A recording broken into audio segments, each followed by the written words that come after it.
Welcome students, welcome to Know Your English. My name is Gaurav Khatri and today I will teach you the second poem of class 9th, Wind, written by Subramania Bharti.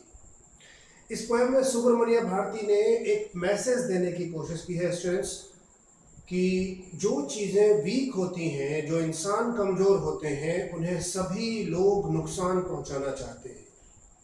कमज़ोर चीज़ों को ही लोग तोड़ते हैं, कमज़ोर चीज़ों का ही लोग फ़ायदा उठाते हैं, कमज़ोरों का लोग मजाक बनाते हैं।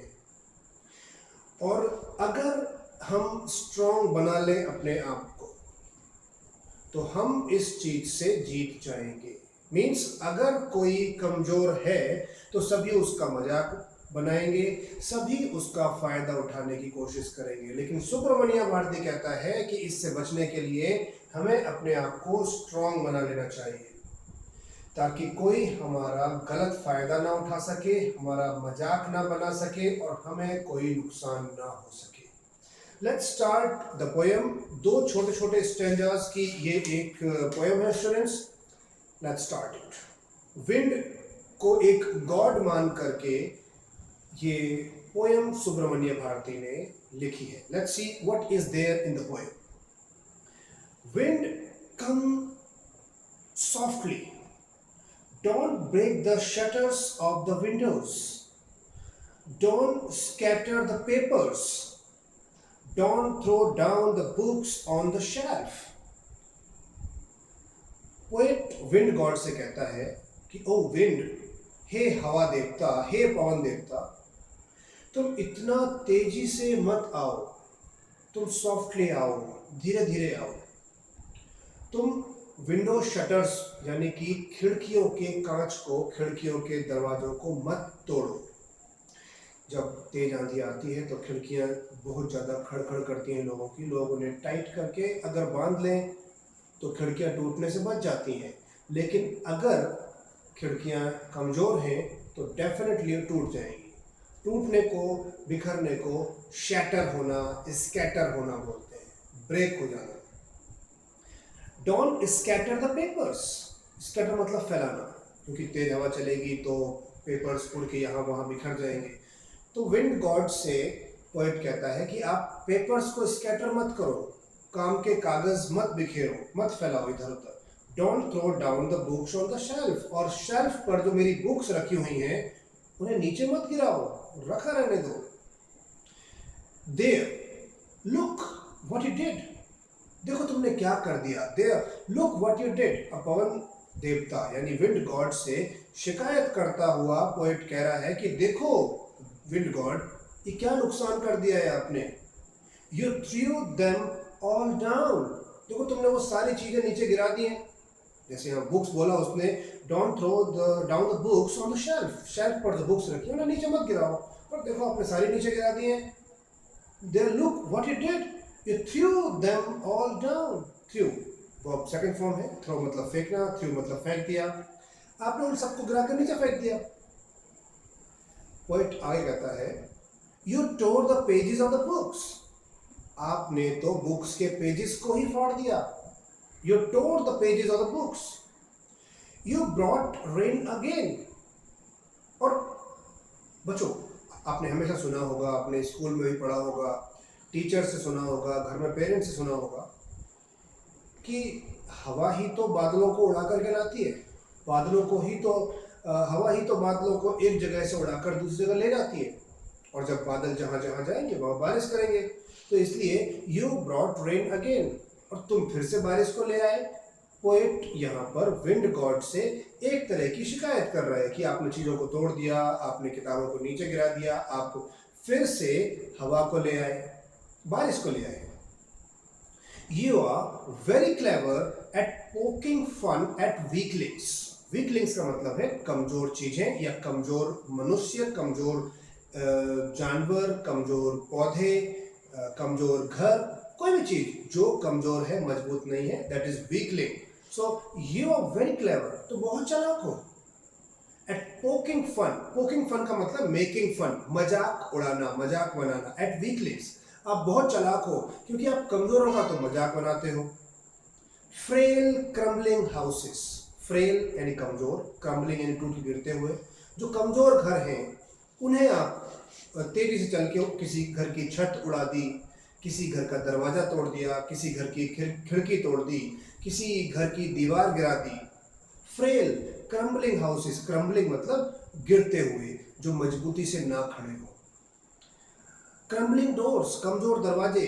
क्रम्बलिंग राफ्टर्स, और जो जो राफ्टर जिसके सहारे छत टिकी होती है, जो बल्लियां लगी होती हैं लकड़ी की, लकड़ी के बांस लगे होते हैं एक जगह से दूसरी जगह तक, एक दीवार से दूसरी दीवार तक, जिस पर कमजोर छत टिकी होती है। क्रम्बलिंग राफ्टर्स, इन सबको आप तोड़ के फेंक देते हो। क्रम्बलिंग वुड, यह वुड का मतलब कोई भी लकड़ी से बनी चीज या फिर कमजोर पेड़ पौधे, दोनों है।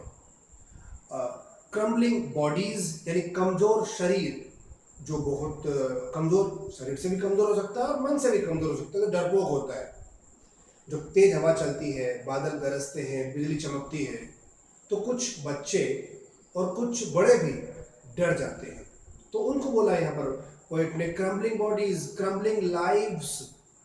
क्रम्बलिंग लाइव्स मतलब कोई कमजोर लोग जो, और क्रम्बलिंग लाइव्स जनरली उसे कहेंगे जो बुजुर्ग हो चुका है काफी, जिसकी किसी भी समय मृत्यु हो सकती है।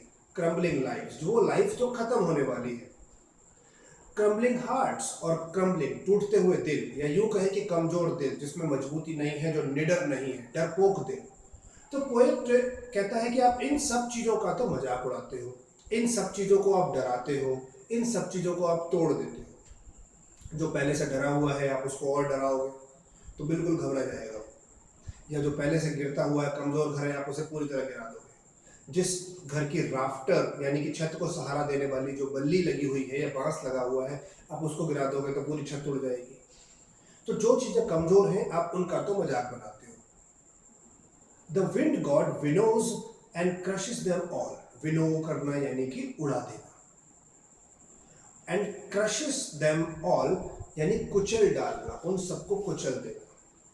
तो जो विनो करने का एग्जैक्ट मीनिंग है कि जैसे फॉर एग्जांपल खेत में जब किसान गेहूं की फसल काट लेता है या धान की फसल काट लेता है, तो उसमें गेहूं के दानों के साथ साथ सूखा चारा या भूसा भी मिला हुआ होता है। तो किसान क्या करते हैं, एक बड़ी से किसी बर्तन या टोकरी में वो भूसा मिला हुआ गेहूं भर लेते हैं, और जब तेज हवा चलती है तो उसको ऊपर उठा करके और गेहूं को धीरे धीरे नीचे गिराते हैं। तो उसमें क्या होता है, जो सॉलिड गेहूं के दाने हैं, भारी दाने हैं, वो नीचे गिर जाते हैं, और जो उसमें भूसा या सूखा चारा है जो कमजोर है, वो हवा से उड़ के चला जाता है, हवा से उड़ के दूर चला जाता है। गेहूं नीचे गिरेगा और हवा चलेगी तेज, तो सूखा भूसा उड़ जाएगा। इस तरह से किसान गेहूं को भूसे से अलग कर लेते हैं। इसे कहते हैं विनोइंग, कि आपको अपने सोशल स्टडीज में भी पढ़ने को मिलेगा और अर्लियर क्लासेस में पढ़ने को मिल चुका होगा। विनोइंग, तो जैसे सूखे तिनके को, घास, सूखी घास, सूखे चारे को तो उड़ा देता है विंड, लेकिन जो सॉलिड मजबूत दाने हैं वो नीचे गिर जाते हैं, हवा का उनके ऊपर असर नहीं होता। तो पोएट यही कहना चाहता है कि आप कमजोरों का मजाक बनाते हो, आप कमजोरों को विनो कर देते हो, क्रशेस देम ऑल, उन सबको कुचल डालते हो। पोएट यही कहना चाहता है कि दुनिया में भी ऐसे ही होता है कि जो लोग कमजोर होते हैं, जो डरपोक होते हैं, उन्हीं का सब मजाक बनाते हैं, उन्हीं को कुचलते हैं, उन्हीं को नुकसान पहुंचाते हैं और उनका फायदा उठाते हैं। तो इस सब से बचने का पोएट ने तरीका भी बताया है। देखो नेक्स्ट स्टैंजा में पोएट क्या कहता है, he won't do what you tell him. तो कहता है कि आप अगर उसे कुछ करने के लिए कहोगे, यानी कि आप विंड गॉड से हाथ जोड़ के प्रार्थना करोगे कि हे पवन देवता आप हमें ये नुकसान मत पहुंचाओ, तो वो इसको नहीं मानेगा। ही वोंट डू, वोंट मतलब will not, he will not do what you से। आप जो भी कहते हो वो नहीं मानेगा वो। So come let's build strong homes. तो फिर आओ, लेट्स बिल्ड, चलो फिर आओ बनाते हैं स्ट्रॉन्ग होम्स, मजबूत घर बना लेते हैं। Let's joint the doors firmly, firmly मतलब मजबूती से, चलो के दरवाजों को बड़ी मजबूती से जॉइंट कर देते हैं।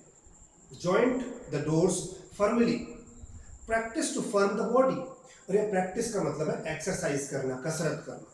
अपने शरीरों को मजबूत बनाने के लिए चलो हम कसरत करें, practice to firm the body.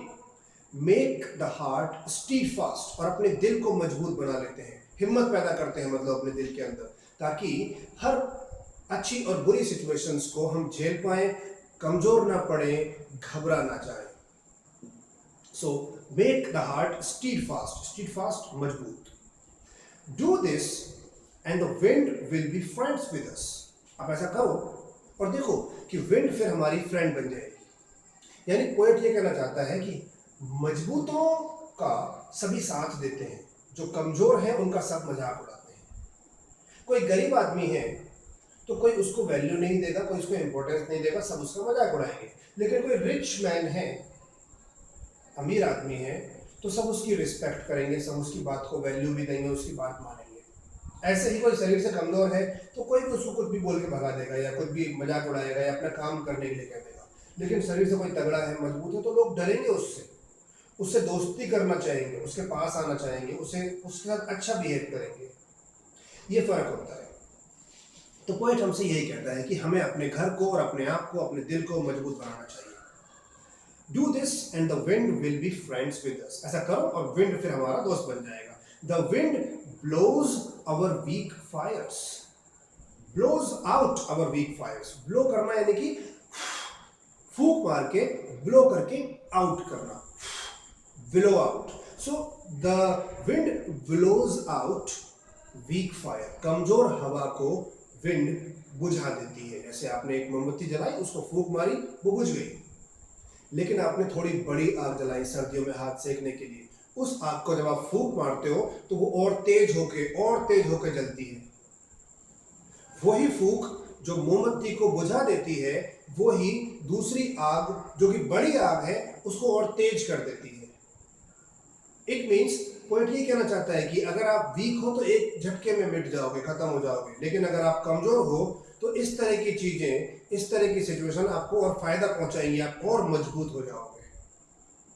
So the wind blows out weak fires. He makes strong fires roar and flourish. Roar मतलब खूब गरजना, खूब तेजी से ऊपर उठना। फ्लरिश मतलब खूब पनपना।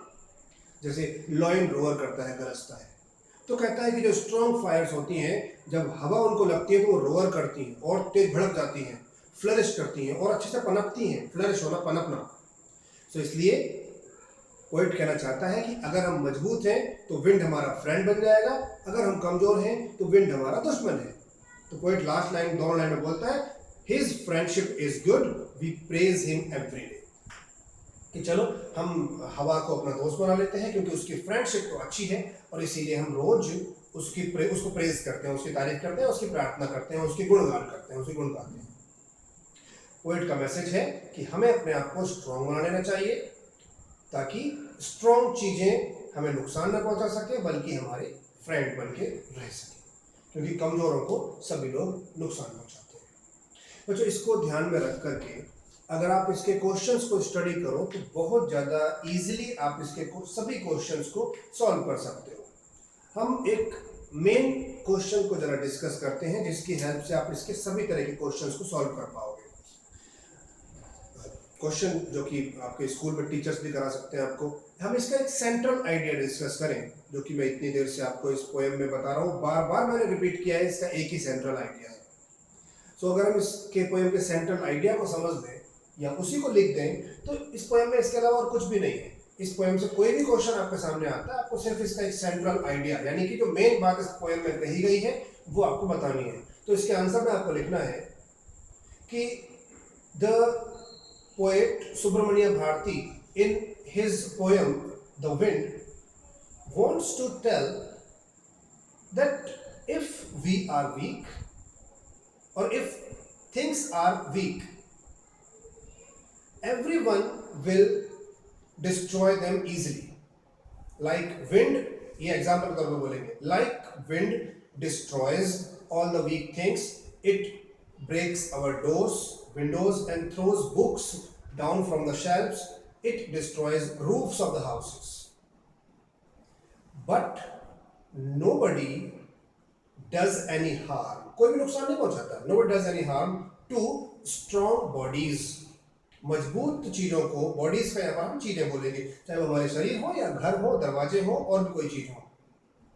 So but nobody does any harm, yeah, nobody causes any harm to strong bodies.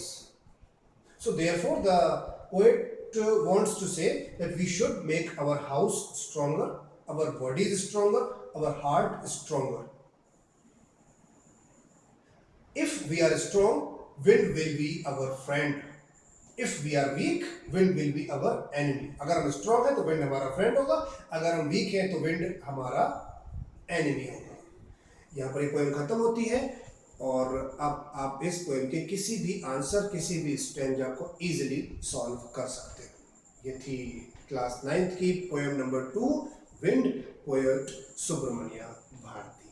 Next video में नेक्स्ट टॉपिक के साथ मिलेंगे. Till then, best of luck to you. Thank you very much. Keep in touch with Know Your English